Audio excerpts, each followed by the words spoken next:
Welcome to Triumph IAS. It's a daily mains practice question and answer series. This program is exclusively designed for UPSC CSE aspirants. In this video discussion, we will discuss UPSC CSE mains previous 25-year questions. Question number 1.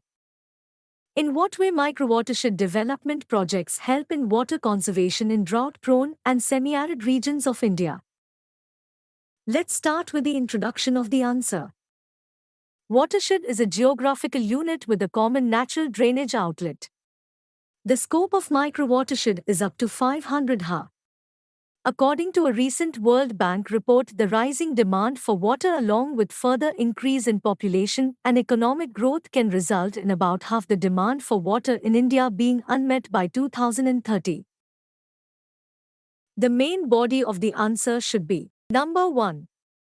Microwatershed development can be considered as one of the best programs in conservation of drought-prone and semi-arid regions of India both in terms of immediate and targeted effects. Number 2. Microwatershed development can be considered as one of the best programs in conservation of drought-prone and semi-arid regions of India both in terms of immediate and targeted effects. Number 3. Microwatershed development can be considered as one of the best programs in conservation of drought-prone and semi-arid regions of India both in terms of immediate and targeted effects. The strategies of microwatershed development include Number 4. Restoring the natural sources of water collection like ponds, lakes, etc. Building infrastructure like tankas, artificial ponds, check dams, etc. to store the rainwater and increase the moisture level of soil. Number 5. Improving water use efficiency for agriculture with methods like drip irrigation and sprinkle irrigation. Number 6. Preventing soil erosion, planting trees in the wastelands, groundwater recharging and conservation of soil moisture. Number 7. Improving the quality of life in villages of drought-prone region by increased availability of water both for drinking and irrigation purpose. Number 8. Increasing the vegetation cover in the semi-arid regions by rational utilization of water resources. Conclusion of the answer is microwatershed development can result into phenomenal success in regions like Vidarbha, Bundelkhand and Rajasthan. Microwatershed development aims for collection and judicious use of groundwater and surface water to conserve the ecology of the place and to sustain the agriculture in future. Question number 2. Citizens' Charter is an ideal instrument of organizational transparency and accountability, but it has its own limitations. Identify the limitations and suggest measures for greater effectiveness of the Citizens' Charter. Let's start with the introduction of the answer. A citizen's charter denotes the promise of an organization towards standard, quality and time frame of service delivery, grievance redressal mechanism, clearness and accountability. The main body of the answer should be Number 1. The charters formulated are in a nascent stage of implementation. Number 2. The consultation process is minimal or largely absent, which makes it a routine activity of the organization. Number 3. Employees responsible for its implementation lack proper training. Number 4. Transfers and reshuffling of concerned officers hampers the process. Number 5. Awareness campaigns to educate clients about the charter are not conducted systematically. Number 6. The notion behind the Citizens' Charter was not accurately understood.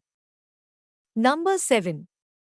Staffs are not prepared to shoulder the responsibility due to lack of motivation and accountability. Number 8. Non-revision, complicated and restrictive rules and procedures.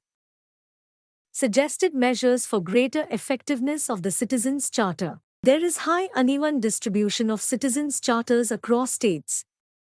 Therefore, internal restructuring should precede charter formulation. Number 1. it is prudent not to assume what the customer wants, rather they should be involved in the creation of guarantees, standards, redress policies, complaint systems, and customer service agreements. Number 2. Citizens should be educated about the services that an organization provides, so they will have realistic notions of what is possible and will understand their own responsibilities. Number 3. Citizens' charters must be precise and make firm commitments of service delivery standards to the citizens' consumers in quantifiable terms wherever possible. Number 4.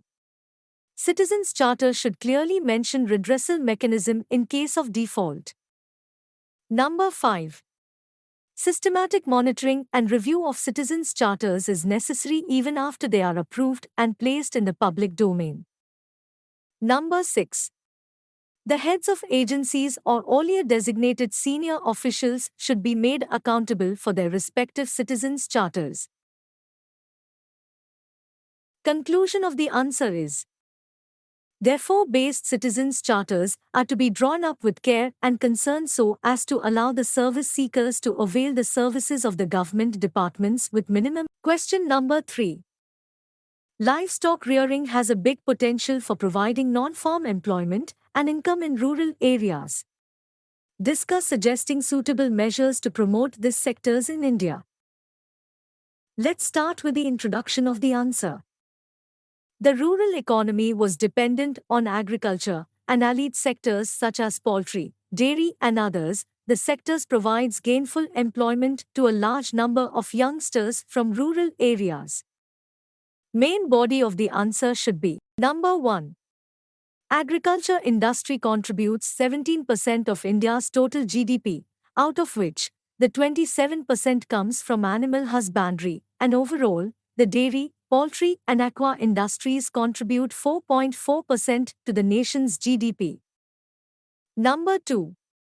These numbers signify the crucial role played by these sectors in our economy. Consumption of livestock products like eggs, milk and meat is increasing due to rise in the income of the booming middle class, both in urban and rural areas. Number 3. India has a mixed crop livestock farming system, with livestock becoming an important secondary source of income. Small and marginal farmers have high dependence on the livestock sector. Number 4. Livestock rearing, particularly in the rain-fed regions of the country, is also emerging as a key risk mitigation strategy for the poorest. Number 5. They face increasingly uncertain and erratic weather conditions which negatively impact crop productivity and wage labor in the agriculture sector. Number 6. Hence, measures to boost livestock sector growth and productivity will have a significant impact in alleviating rural distress. Number 7. But this is not the full potential of the sector. Absence of policy focus has stifled the sector that caters to the poorest. India's livestock productivity is 20 to 60% lower than the global average. 8. Deficiency of feed and fodder is the biggest factor responsible for 50% of the total unrealized production potential, followed by inadequate breeding and reproduction, and increasing diseases among animals. Suitable measures to promote livestock rearing in India. Number 1. Encourage research on veterinary sciences and emerging areas of biotechnologies to solve problems affecting livestock.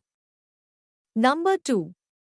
Agriculture scientists and Krishi Vigyana Kendras to encourage farmers to diversify into allied services for financial stability. Number 3.